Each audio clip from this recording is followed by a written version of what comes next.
Great things, great things, great things. Welcome in to Words on a Higher Note, our space to reflect, reset, rise, and remember who we really are beneath the layers. I'm your host, Jalen, and I'm glad you're here. Before we begin, I want to gently share that this reflection touches on grief, longing, and missing those we love. If today isn't the day for that kind of listening for you, please take care of yourself and return when it feels right. Also, this isn't medical advice or therapy. It's an invitation to pause and reconnect with yourself. If you are ever in need of support, please reach out to someone you trust. This reflection is titled, Missing My People, Healing Through Gratitude and Memory. And today's reflection is deeply personal for me. But I want us to open our hearts to the ones who have walked before us, family and friends who have transitioned, who shaped our story, and who loved us past our imperfections. And if you have ever found yourself missing their voice, their laughter, the way they made you feel, negative or positive, this reflection is for you. Let's walk together. Over the last 9 years, I've said goodbye to more people than I ever imagined. With 2016 being a year to never forget. Some I knew were nearing transition. Others left without warning, just gone. Very little or no prepping. And instead of feeling consumed by grief, I find myself full of gratitude. And today I want us to start remembering our people with smiles instead of sorrow and explore what it means to continue living in honor of their light. In December, even though it's my birth month, it has become a sacred and heavy month for me. It's the month I learned that 3 people I deeply loved were most likely going to transition. And they all did within less than 4 months. It would happen in different years, but within less than 4 months of finding out that they were going to transition. So December has become the month of knowing, the month of bracing, the month of savoring every moment because I knew time was short. So releasing this reflection now in December in their honor, in their memory, it feels right. It feels like coming full circle. It feels like the best way I know how to say, you mattered, you still matter, and I'm carrying you forward with me. But before we go any deeper, I want to acknowledge something real. Missing someone isn't linear.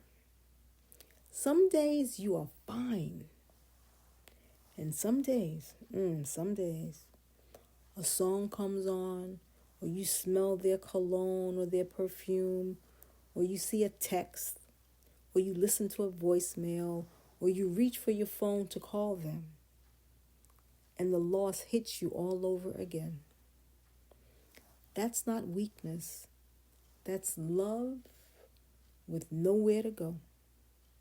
And today, let's try to give it somewhere to go. And nobody tells you about losing people, about how the silence is what's going to get you.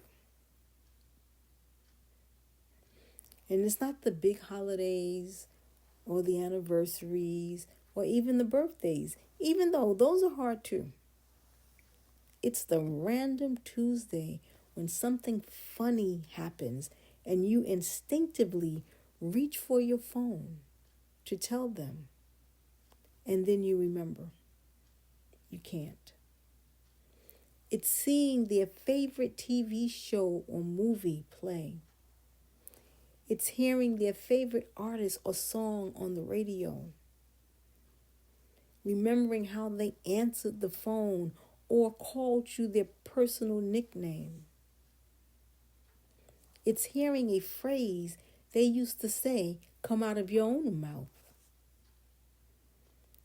It's the little moments that sneak up and sucker punch you when you least expect it. Don't run from those moments. Lean into them. Let yourself feel them. Cry in the grocery store if you need to. Laugh out loud at the memory. Text their old number if it helps. I just don't suggest you send it. Whatever you need to do to let that love move through you, do it.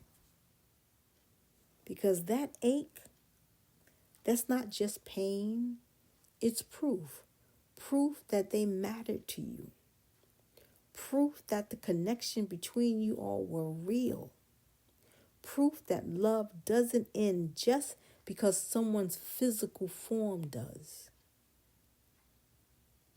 And every soul that you're missing right now, they carried something irreplaceable. They made you laugh. They showed up. They cooked some food, asked the hard questions, made the best playlist, or prayed for you in silence. And it's important to name it. They mattered.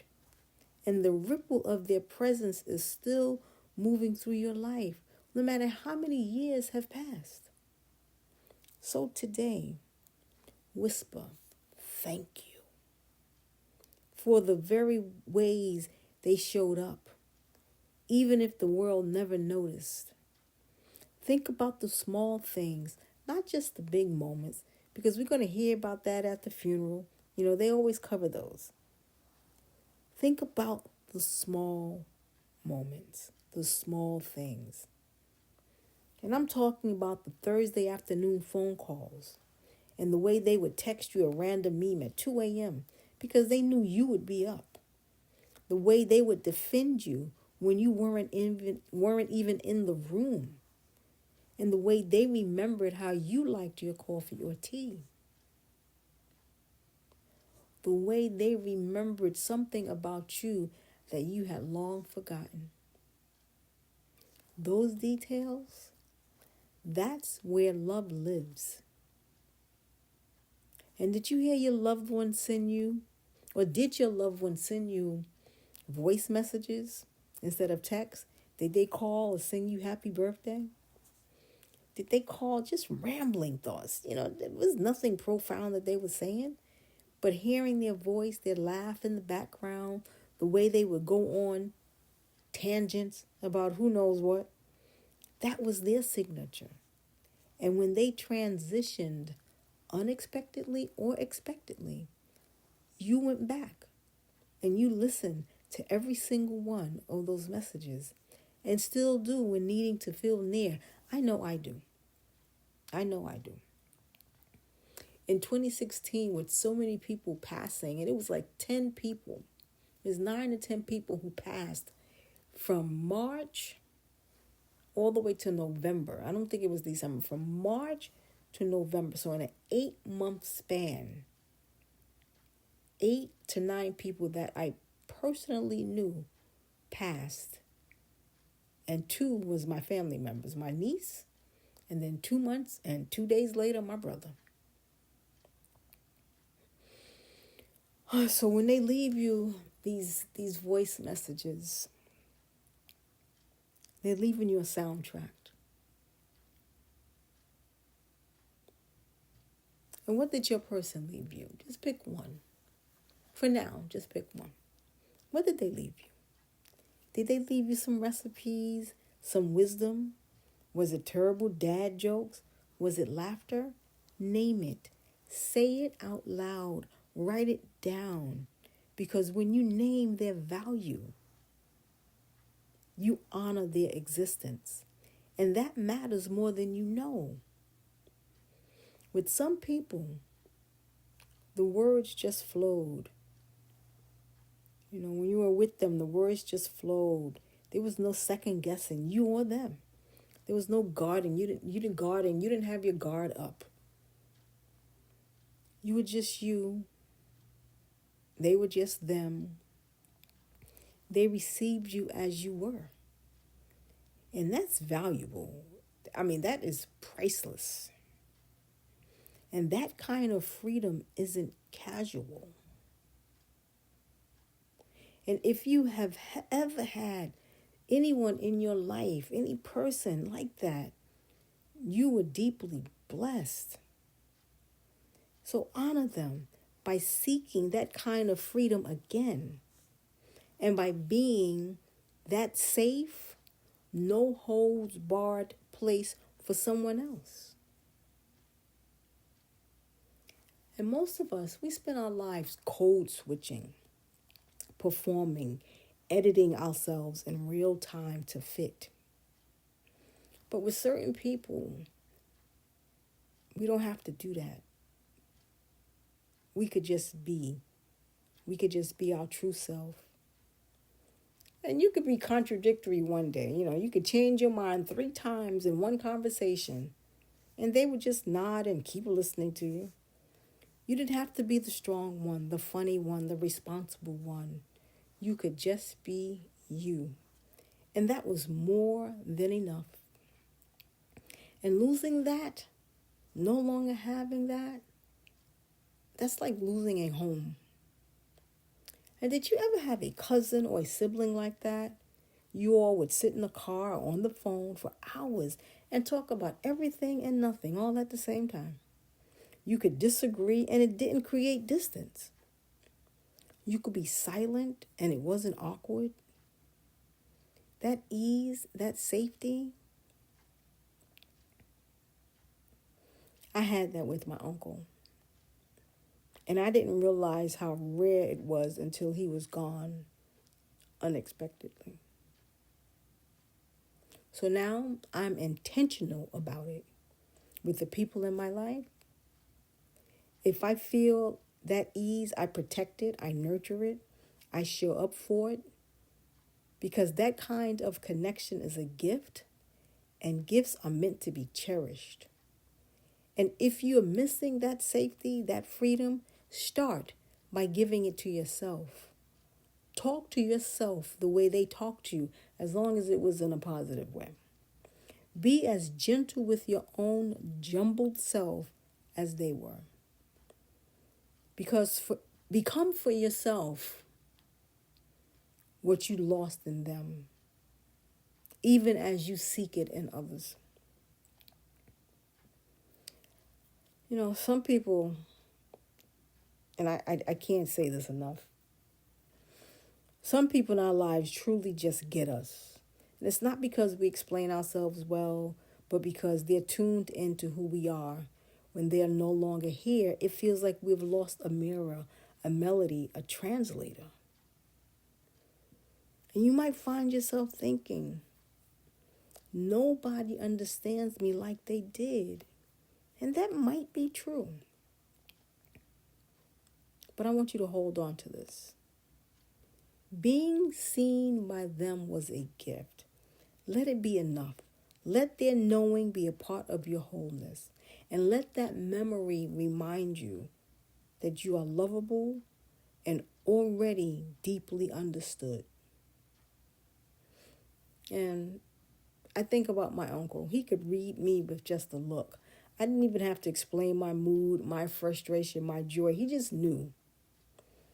And when he transitioned, I felt like I lost my interpreter. But then I realized he already saw me fully.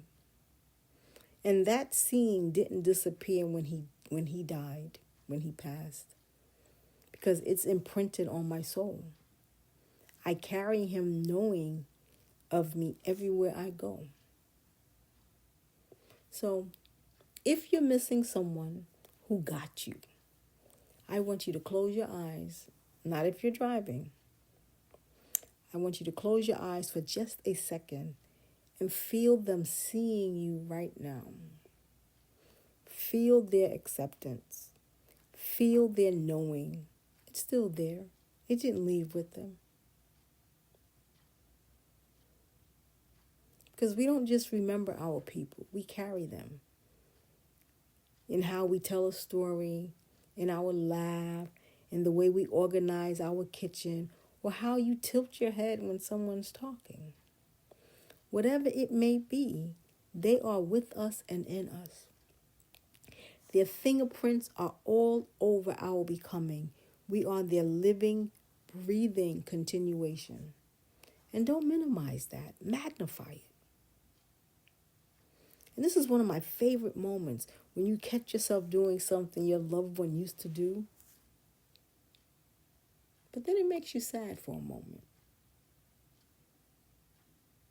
So let's adjust our outlook. Instead of becoming sad for a moment, become honored that you get to carry forward the best parts of the people you love. I want to remember.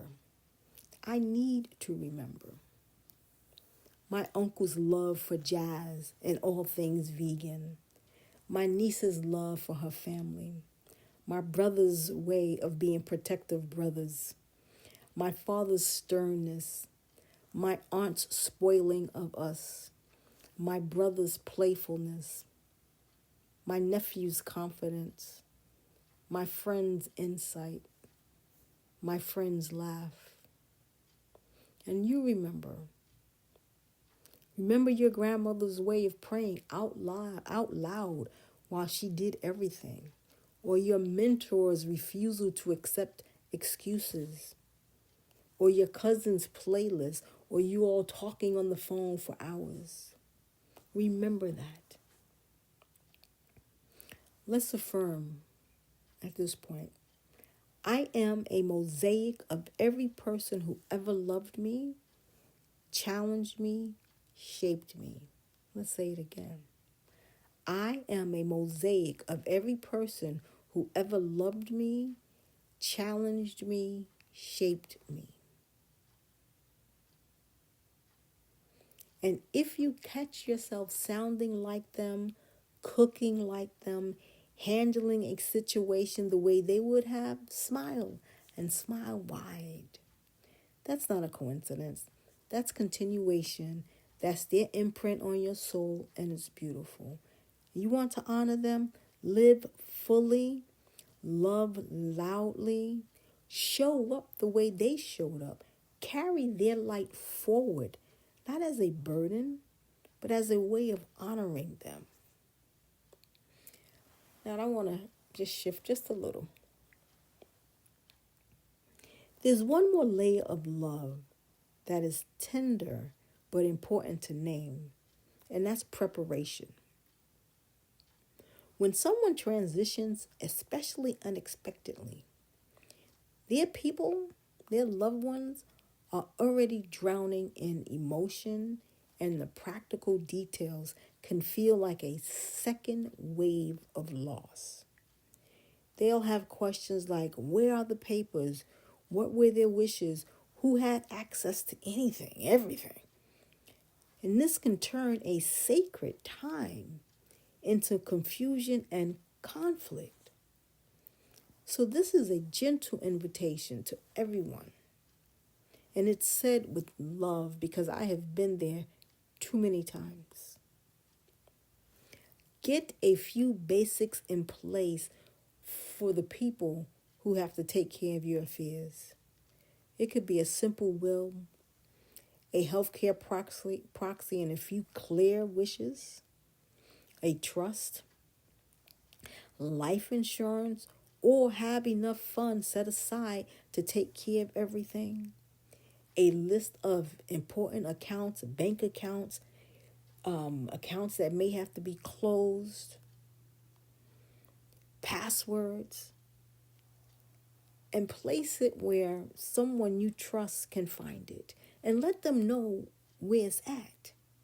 For instance, I have mine instructions printed out, and it's also on my desktop, and it includes all my insurance. It includes my insurance. It includes what I want to happen. It includes the funeral places to check out. It includes the burial site. It includes information so that my family does not have to think about it. I was going to write my own obituary, but my daughter told me that I need to save something else, for somebody else. This was a few years ago. And these are not morbid tasks. They're quiet love letters that say, I know this will be hard for you. Let me ease what I can from you. And if you are faced with having to prepare for someone who didn't prepare, and you had to carry that extra weight, you're not alone. Like I said, I've been there many times. But let that story be a teacher to you of what you should do. And it's not a source, or don't let it be a source of anger or shame. We can choose to do things differently based on what we experienced. And again, preparing is a gift of love. It's a gift of clarity. So when the time comes, our family and loved ones, they're freer to grieve, to remember, and to honor us without drowning in logistics. Again, that's love in action. Now I'm back to the heart of it all. They may be gone from this realm, but the connection remains because love transcends the physical form. So speak to them. Say it out loud. Feel it in your heart. Write it in your journal. Tell them what's happening in your life, what you are proud of, what you accomplished, what still hurts. Let the conversation continue. And I know some of you might feel silly about this. You might think, they can't hear me. What's the point? Well, do we really know that they can't hear? I don't know. That's just something to throw out there. But here's what I believe. Energy doesn't die. Love doesn't end. And the bond you built doesn't dissolve just because you can't see them anymore. I talk out loud to my people all the time as a release. I thank them for the lessons I'm still learning from. The act of continuing the conversation keeps them alive in my heart. And that's enough. It has to be enough. So if you miss them, talk to them. Write to them. Talk about them. Write about them. Thank them. And if you need to apologize, do that as well. And tell them you love them. And let the relationship evolve even in their absence. Because love doesn't need a body to exist. It just needs you to keep choosing it. Let's take a pause for a moment of stillness. Again, if you're driving, you cannot do this exercise at this moment. Close your eyes if you can. Breathe in their memory. And just hold it. And then breathe out your gratitude for having known them, for having loved them. And I want you to let this question float in your spirit. Because it's easy for us to feel away and honor people once they have passed. But I have a question. How has losing them changed the way you love the people still here?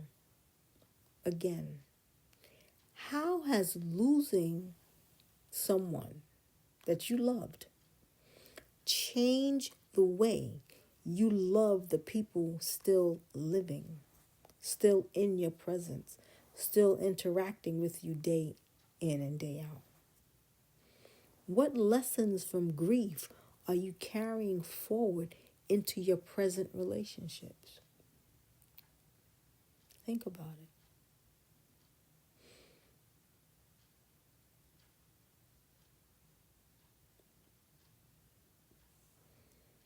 And if there's a tenderness in your heart because they didn't tell you they were ill, or because they left so suddenly and there was no time to prepare, I see you. I see you fully. Sometimes the people we love keep their struggle quiet because they don't want to burden us. Sometimes they slip away without warning, without goodbyes, without letting us hold their hand through it. And that can leave us with a tender ache, wishing we could have shown up differently, wishing we had known, wishing we had more time. Just know that ache is real and it's okay to feel it. But here's a lesson we can learn. We can't wait for final moments to love fully. We have to love now. We have to say the words now. We have to show up now. And not because we're expecting a goodbye or for someone to pass, but because love is meant to be lived out loud in the ordinary days, in the small moments, in the large moments. And if they didn't share with you that they were ill, that was a choice they made. And that's okay. That was their choice. And when you love them the best way you knew how, and let that be enough. And let it remind you to love the people still here with that same fullness today, tomorrow, and every day you are given. And if you weren't in the best place with your loved one, if you was at odds for whatever reasons, release the guilt. Let it go. Let it go. Talk to them and let it go. They knew you loved them and they loved you. When you're ready, take a deep breath in and release it.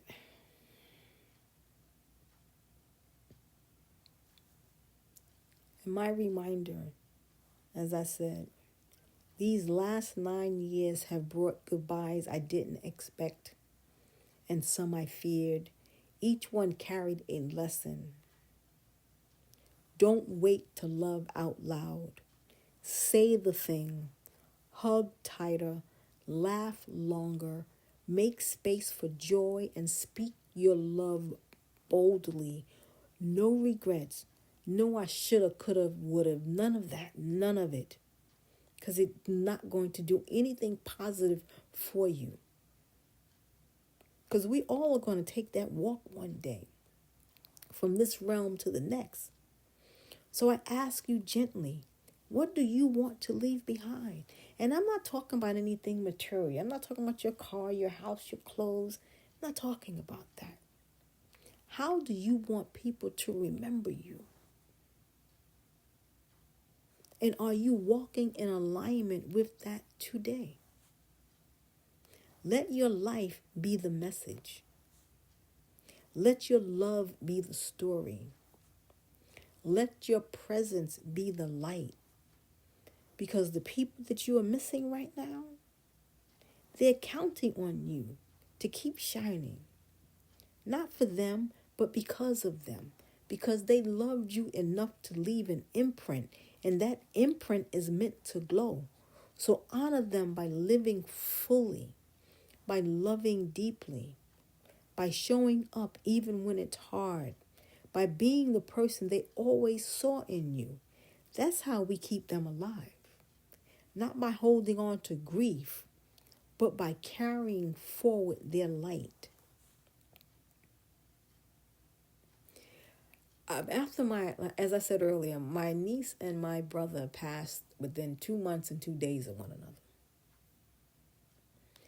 And after that, I started saving voicemails. And this was and is my way of always hearing my people, always having them near. And from time to time, when I need to hear them, I play the voicemails. I watch the videos. I go to their social media pages to see and hear them in real time. It's a comfort for me. My mother has an audio of my brother.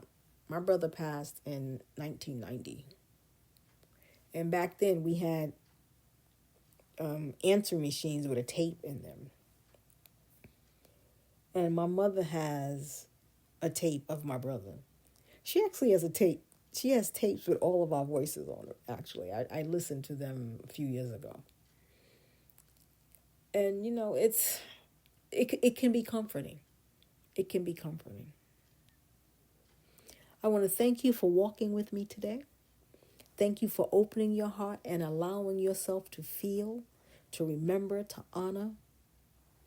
And if this reflection resonated with you, I would love to hear about the person you are missing right now. Share their name, their gift, their light in the comments, or send me a message. And let's celebrate them together. Before we close, if this reflection offered a thought, a feeling, or a moment of clarity, you are invited to share it. You are invited to leave a comment on the Words on a Higher Note listen page or on the streaming platform where you're listening. Let's stay connected. Follow or subscribe so future reflections meet you when they arrive. Until next time, keep rising, keep reflecting, keep remembering, keep listening for that higher note. Say, be, and it is.